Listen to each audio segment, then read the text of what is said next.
नमस्कारः, अहमस्मि अनिलः। वयं दशम्यां कक्षायां सम्बोधिनीं पाठ्यपुस्तकं पठन्तः स्मः। इदं पुस्तकम् अनिवार्यसंस्कृतस्य पाठ्यपुस्तकमस्ति। प्रियांशः बालाः, वयम् एतस्य पुस्तकस्य प्रथमं, द्वितीयं पाठं तथा च तृतीयं पाठं पठितवन्तः। द्वयोः पाठयोः अभ्यासकार्यमपि कृतवन्तः। अद्य वयं तृतीयस्य पाठस्य अभ्यासकार्यं कुर्मः। प्रिय बच्चों, हमने कक्षा 10 में प्रथम द्वितीय पाठ पढ़ लिया था। दोनों पाठों के प्रश्नोत्तर भी हल किए हैं।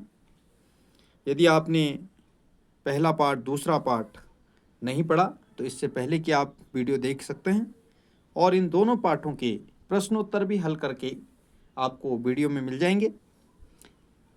आज हम तृतीय पाठ के प्रश्नोत्तरों को हल करेंगे। तृतीय पाठ भी हमने पढ़ लिया था।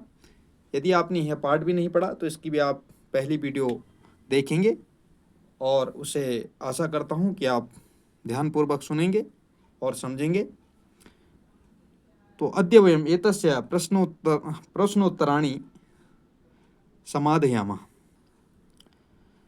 तो इस प्रकार के प्रश्नोत्तर हैं। इसमें बहुत से कुछ कठिन प्रश्नोत्तर हैं, जैसे इसका अंगा मलिनताम कुत्र न कुर्मः। अब पाठ के अनुसार ये तो कुछ भी नहीं मिल रहा है, इसमें कहीं भी इसका आंसर नहीं है।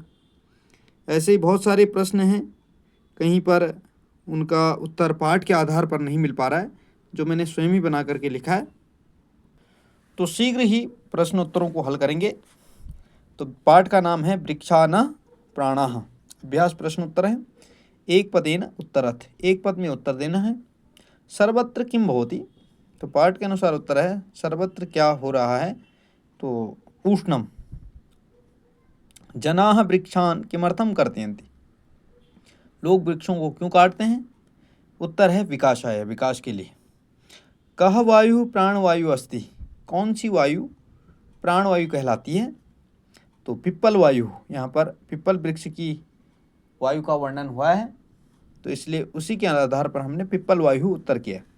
मनुष्याः विकास नामना केशाम हानिम कुर्वन्ति, मनुष्य विकास के नाम से किसकी हानि करते हैं, तो पर्यावरणस्य। आगे है मलिनताम कुत्र न कुर्मः, तो क्वापि, कहीं भी अर्थात नहीं करनी चाहिए, ऐसा इसका उत्तर होना चाहिए। यहाँ पर पाठ के अनुसार कहीं भी नहीं है इसका उत्तर, कहीं वर्णन नहीं है, फिर भी क्वापि आ जाएगा। कहीं भी अर्थात नहीं करनी चाहिए हमें। वायु शीतलः शुद्धश्च कथम भविष्यति, वायु ठंडी और शुद्ध कैसे होगी, तो वृक्ष माध्यमेन, वृक्षों के माध्यम से। स्वयं आतपे के तिष्ठन्ति, आतपः माने धूप होती है, तो स्वयं धूप में कौन रहते हैं, तो उत्तर है वृक्षाः। वृक्षाणाम फलानि केषां कृते भवन्ति, वृक्षों के फल किसके लिए होते हैं, तो प्रार्थाय, दूसरों के लिए। कति पुत्र समः वृक्षः अस्ति, कति पुत्र समः वृक्षः अस्ति, कितने पुत्रों के समान वृक्ष है, तो 10 उत्तर हो जाएगा। अगला है पूर्ण वाक्येन उत्तरत्, पूर्ण वाक्य में उत्तर देंगे। ग्रीष्मकाले जनाः पर्वतीय क्षेत्रेषु, नहीं क्षम्यतां, प्रश्न है ग्रीष्मकाले जनाः भ्रमणार्थं कुत्र गच्छन्ति, ग्रीष्मकाल में लोग घूमने के लिए कहाँ जाते हैं, तो उत्तर हो जाएगा ग्रीष्मकाले जनाः पर्वतीय क्षेत्रेषु मसूरी, नैनीताल, सहस्रधारा, चक्राता, औली, धनौल्टी, टिहरी, सरोवरादिषु शैत्यस्थानेषु च भ्रमणार्थं गच्छन्ति। उत्तर थोड़ा बड़ा है, लेकिन पाठ के अनुसार इसको लिखना पड़ेगा। ये पाठ के अनुसार उत्तर होगा इसका।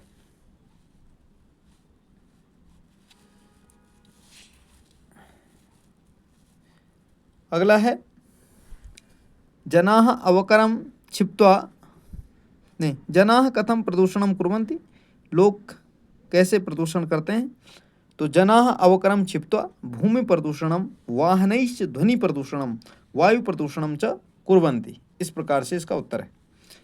पिप्पलः किं करोति, तो उत्तर है पिप्पलः अहर्निशं प्राणवायु प्रददाति कार्बन डाइऑक्साइड च गृह्णाति। ऐसे ये शब्द इसी प्रकार से पाठ में आए हैं, तो इसी प्रकार से इनका उत्तर हम लिखेंगे। अगला प्रश्न देखेंगे, यदि एकस्य वृक्षस्य कर्तनं भवति तर्हि तस्य स्थाने अन्यान् वृक्षान् रोपयामः। ये उत्तर आ गया सीधे सीधे इसका प्रश्न। तो इसका जो प्रश्न है वो प्रश्न आपको मैं दिखाना चाहता हूँ, यहाँ पर लिखा नहीं है, आप देख लेंगे इसको। ये घ प्रश्न है, यदि एकस्य वृक्षस्य कर्तनं भवति तर्हि तस्य स्थाने किं करणीयम्।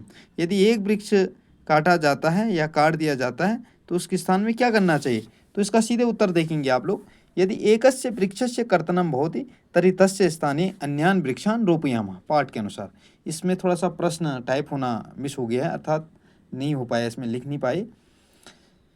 आगे देखेंगे, वाहनानाम उपकरणानाम च प्रयोगः कदा कुर्मः। वाहनों और उपकरणों का प्रयोग कब करना चाहिए। तो वाहनानाम उपकरणानाम च प्रयोगम बहु आवश्यकतायाम एव कुर्मः।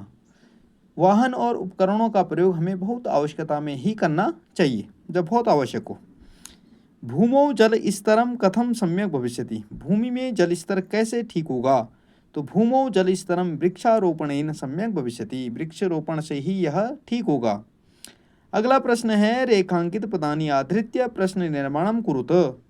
कहता है कि रेखांकित पदों के आधार पर प्रश्न निर्माण कीजिए। तो जो यहाँ पर रेखांकित किए हैं ये हमारे यहाँ पर, इनमें हमने प्रश्न निर्माण करने हैं। जो शब्द यहाँ पर रेखांकित किए गए, वाहनेन ध्वनि प्रदूषणम भवति। तो पाठ में रेखांकित क्या है, ध्वनि प्रदूषणम में, तो हम लिखेंगे वाहनेन किम भवति। ऐसे ही विकास नामना पर्यावरणस्य हानिम करिष्यन्ति। विकास के नाम से पर्यावरणस्य हानिम करिष्यन्ति, हानि करेंगे, अर्थात ये यहाँ पर्यावरणस्य रेखांकित है। तो इसका प्रश्न बनेगा, थोड़ा सा इसमें आप ये देखेंगे, यहाँ पर इनमें आप प्रश्न चिन्ह लगा देंगे। जो प्रश्न बने हैं तो यहाँ पर आपको प्रश्न चिन्ह, ये पूर्ण विराम लग गए हैं, इनको आप प्रश्न चिन्ह बना लेंगे जहाँ प्रश्न निर्माण है। वयम वृक्षारोपणम कुर्मः, तो प्रश्न बनेगा वयम किम कुर्मः। यहाँ पर प्रश्न निर्माण आ जाएगा, चिन्ह आ जाएगा प्रश्नवाचक। आतपः सुखदायकः वर्तते। आतपः सुखदायकः वर्तते, इसमें प्रश्न बनेगा आतपः कीदृशः वर्तते। तो यहाँ भी प्रश्न निर्माण आ जाएगा। इस प्रकार से आप प्रश्न निर्माण कर लेंगे। तो ये प्रश्न निर्माण सभी जगह आप इनमें प्रश्न, जहाँ जहाँ प्रश्न बने हैं इनको प्रश्न निर्माण कर लेंगे। उसके बाद चौथा प्रश्न है, मंजूषातः पदम चित्वा रिक्त स्थानानि पूरयेत्। मंजूषा से पदों को चुन करके रिक्त स्थानों की पूर्ति कीजिए।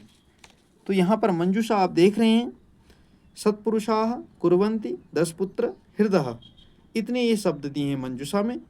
तो इनके माध्यम से हमने यहाँ क्या करना है, रिक्त स्थानों की पूर्ति करनी है। छायामन्यस्य ... तिष्ठन्ति स्वयं आतपे। तो कुर्वन्ति यहाँ पर आ जाएगा, छायामन्यस्य कुर्वन्ति तिष्ठन्ति स्वयं आतपे। वृक्षाः ... इव, तो वृक्षाः सत्पुरुषाः इव। फिर है 10 वापी समो ... तो हृदय हो जाएगा। 10 बावड़ियों के समान क्या है, एक तालाब है। तो 10 हृदय समः पुत्रो ... समः द्रुमः, तो 10 पुत्र समः द्रुमः। ऐसे यहाँ पर ये आप लोग रिक्त स्थानों को भरेंगे। पंचमं प्रश्नम पश्यामः, अधोलिखितानां पदानां पर्यायपदानि लिखत। नीचे दिए गए पदों के पर्यायवाची पद लिखिए। पर्यायवाची वैसे माना जाता है, आप एक भी लिखते हैं तो ठीक है, लेकिन 2-3 कम से कम पर्यायवाची पद होने चाहिए, इसलिए मैंने 3 यहाँ पर दिए हैं, और भी इनके हो सकते हैं। तो वृक्षा, वृक्ष को हम तरुः, पादपः, द्रुमः। ऐसे ही पर्वत का है भूधरः, शैलः, गिरिः। तो भूमिका वसुधा, धरा, भू। जलम का आपः, तोयम, वारिः। मानवः का मनुजः, मर्त्यः और मनुष्यः। और भी इनके पर्यायवाची पद होंगे, बहुत सारे हैं। तो आप केवल 2-3 तो कम से कम, क्योंकि कम ही रखे हैं, बहुत ज़्यादा भी नहीं किए हैं, लेकिन 3 होने चाहिए। तो निर्देशानुसारम उत्तरात्, निर्देश के अनुसार उत्तर दीजिए। यहाँ पर पर्यावरणम अत्र कः उपसर्गः, तो परि उपसर्गा संक्षिप्त में लिखा है। अगर इसको बड़ा लिखना चाहेंगे आप तो पर्यावरणम अत्र परि उपसर्गः ऐसे लिख देंगे। भविष्यति इति पदे कः लकारः, तो लिट् लकारः। तो ऐसे भी लिख सकते हैं भविष्यति इति पदे लिट् लकारः, कह की जगह आप लिट् लिख देंगे। वचनस्य अत्र का विभक्ति, वचनस्य अत्र षष्ठी विभक्ति। एक पद में मैंने दिए हैं आपको संक्षिप्त, आप चाहें तो पूर्ण में भी लिख सकते हैं इसको। सत्पुरुषः अत्र विशेषण पदम किम, तो सत हो गया आपका यहाँ पर विशेषण पद, पुरुषः हो गया विशेष्य पद। अधोलिखितैः विशेषण पदैः संस्कृत वाक्यानि रचयेत्, तो मैंने यहाँ पर कुछ विशेषण पद दिए, शैत्यम, उष्णम, मंदम, नवमी। तो इनके अनुसार अगर आप वाक्य बनाएंगे तो मैंने यहाँ पर दो दो वाक्य दिए हैं, आप चाहें तो एक वाक्य बना सकते हैं, जैसा आपको उचित लगे। अपने शिक्षकों के मार्गदर्शन में आप जैसा भी लिखना चाहें वैसे लिख सकते हैं। तो शैत्यम, अत्र शैत्यम अस्ति, यहाँ शैत्यम अर्थात ठंडा है।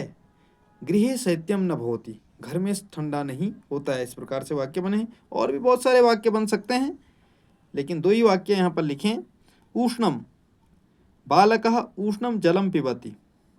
दूसरा वाक्य है अद्य बहु उष्णम अस्ति। मंदम, गजः मंदम चलति।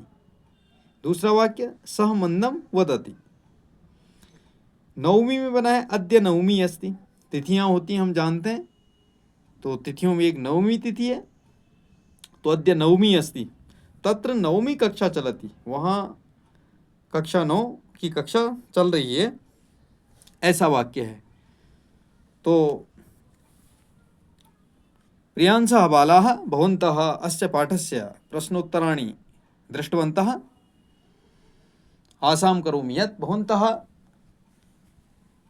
एतत् सर्वं द्रक्ष्यन्ति, एतेषां प्रश्नानाम् उत्तराणि लेखिष्यन्ति। तो अस्तु, एतावदेव। तो अंत में आपसे निवेदन करता हूँ कि आप इन प्रश्नों को भली भांति देखेंगे, पढ़ेंगे, वीडियो को और शेयर कीजिए, अपने मित्रों तक भेजिए। वीडियो अच्छी लगे तो लाइक करें, शेयर करें, कमेंट करके निश्चित रूप से यह बताएं कि क्या है इसमें और अच्छा हो सकता है, यह आपका सुझाव रहेगा। और यदि आप चैनल पर नए हैं तो चैनल को सब्सक्राइब करना ना भूलें। अस्तु, नमो नमः।